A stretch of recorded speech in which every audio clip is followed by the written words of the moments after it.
মিনহা খালাকনাকুম পড়েন মিনহা খালাকনাকুম ওয়া ফিহা নুঈদুকুম ওয়া মিনহা নুখরিজুকুম তারাতান উখরা।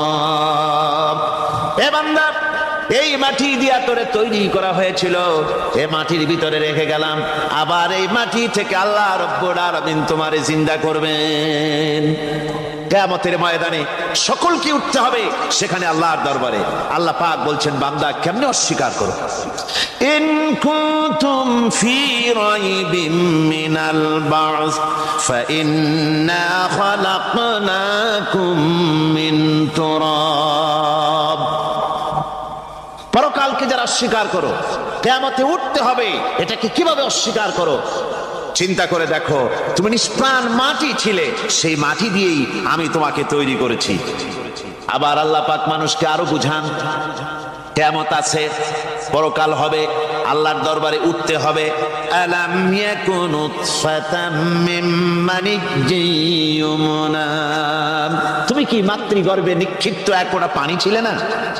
সুম্মা কানা আলাকাতান ফাখালাকা ফাসাওয়া, এরপরে তোমাকে মাংসপিণ্ডে, জমাট রক্তে মাংসপিণ্ডে পরিণত করা হলো, এরপরে তোমাকে সুন্দর করে তোমাকে সুগঠিত করা হলো।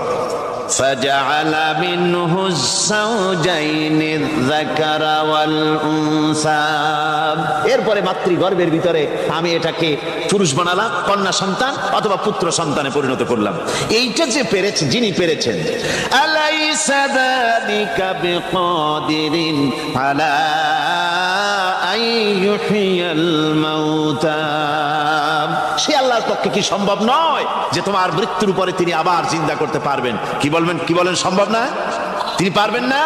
নিশ্চয়ই তিনি আবার কিয়ামতের মাঠে আমাদেরকে হাজির করতে পারবেন, এতে কোনো সন্দেহ নাই।